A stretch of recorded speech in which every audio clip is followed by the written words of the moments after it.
Donc, pour débuter le projet Finance Voiture, on va vous montrer le premier choix qui va être le Chevrolet Cruze LT 2017 qui coûte 8 990 $, qui a 142 708 km. Et l'avantage avec cette auto, c'est qu'il y a un régulateur de vitesse, il y a une caméra de recul, on a accès au Bluetooth, c'est un automatique, il est en très bonne condition et finalement, il est fiable et économique. Et là, pour le moteur, il y a une consommation d'essence en ville de 7,9 litres par 100 km. Et le coût annuel pour l'essence pour 15 000 km, ça serait 1 480 $ environ. Donc, avec les taxes et tout, donc avant taxes, comme j'ai dit, c'est 8 990 $. Et après les taxes, donc TPS de 5%, ça va à 9 439,50 sous. Et avec les TVQ de 9,975%, le prix, ça serait de 10 381 $. Et pour le prêt, ça serait une durée de 69 mois avec une taxe vente de 15% et le taux d'intérêt, ça serait 8,99%. Donc, au total, ce serait le prix au total, ça serait 11 939,30 sous. Donc, ça ferait 222,23 sous par mois. Et donc, la perte totale liée au prêt, ce serait 3 394,23 sous. Pour notre deuxième choix de voiture, nous avons choisi le modèle Chevrolet Cruze LT 2017 qui se vend au prix de 5 238 $ et qui a atteint 154 200 km. Celle-ci est manuelle et elle a les avantages d'avoir des miroirs à dessin chauffants et c'est une caméra de recul et une garantie résiduelle constante. Pour l'essence, celle-ci nécessite une consommation de 8,3 litres par 100 km d'essence et le coût annuel de carburant est d'environ 1542,85 $ pour 15 000 km. Par mois, ça fait 128,60 $. Pour les taxes et les prêts, avant taxes, ça revient à 5 238 $ et après les taxes, donc le concessionnaire, avec une taxe fédérale de 5%, ça vient à 5 499,90 $. Avec la taxe provinciale, ça revient de 9,975%, ça revient à 6 022 $ et 39 sous. Pour le prêt, ça fait une durée de 69 mois, avec la taxe de vente de 15% et la taxe d'intérêt de 8,99%, ça fait 6 925,30 $. Par mois, ça fait 128,90 $ par mois. Nous avons trouvé un loisir, ce serait d'aller au gym.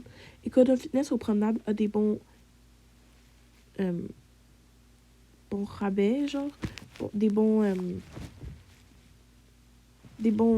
options. Fait que les prix après les taxes, ça serait si elle choisit le format écono, ce serait 298,75 $ par an. Fait que si elle met 25 $ de côté à chaque mois, ça pourrait payer cette option. Pourquoi on a choisi ce loisir? Parce que c'est bon pour la santé et elle peut y aller avant ou après le travail. Fait que, genre, quand elle veut, elle peut aller au gym. Ensuite, nous avions les informations qui étaient les mêmes informations pour les deux voitures. Donc, on avait l'entretien. On conseille de toujours mettre environ 50 $, entre 20 et 50 $, mais préférablement 50 $ à chaque paye pour l'entretien quotidien ou même au cas où qu'il arrive quelque chose. Donc, par exemple, un entretien quotidien, changement d'huile à chaque 6 000 km, ça coûte environ 75 $. Après ça, nous avons les frais d'immatriculation. Ça varie beaucoup en fonction de l'année du véhicule et de son poids. Pour nous, ça sera environ 300 à 400 $ à l'achat pour la plaque. Puis après, pour le renouvellement chaque an, ce sera environ 250 $. Pour elle, il faudra qu'elle mette 21 $ de côté environ chaque mois pour pouvoir payer ça. Et aussi, j'ai placé une petite affiche pour dire quand ce sera son temps de payer par rapport à sa date.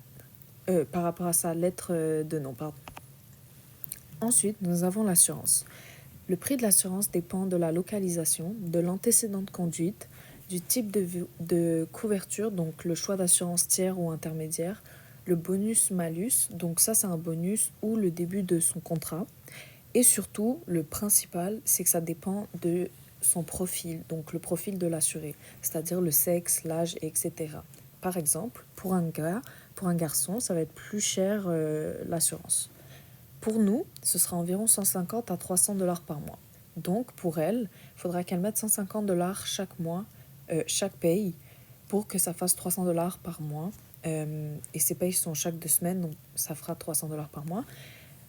Parce que je pense que ce sera principalement 300 dollars. Le surplus à prévoir. Il faut prévoir une centaine de dollars au cas où parce qu'il risque d'y avoir des frais de service. Donc les concessionnaires peuvent facturer des frais supplémentaires pour le traitement de la paperasse et des autres services. C'est lorsque tu demandes de leur prendre du temps en remplissant des papiers, en par exemple posant des questions ou peu importe, ils vont vous demander des frais supplémentaires. Ensuite, nous avons le résumé plus le choix final. Le choix, c'est le deuxième choix car c'est le moins cher. Nous l'avons choisi car c'est comparé au prix. Vu que c'est les deux mêmes voitures, c'était vraiment comparé au prix. Le total chaque mois, c'est 653,50 dollars.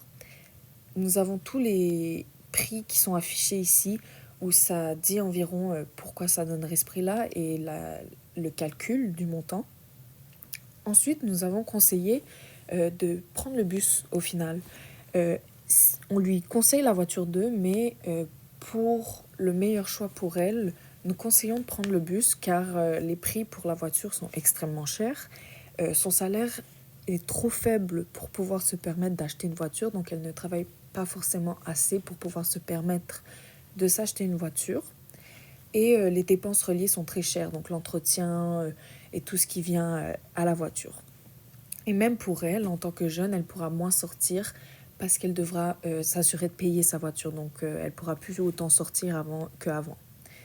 Puis aussi, de là où elle vit, il y a beaucoup d'accès aux bus. Donc comme on connaît, des promenades à chez elle, il y a beaucoup de bus, dont la 400, la 800, qui sont des bus qui passent à chaque 5 minutes, chaque 5-10 minutes. Donc un accès très facile et rapide aux bus. C'est pourquoi nous conseillons de plus prendre les bus comparé à acheter une voiture. Merci.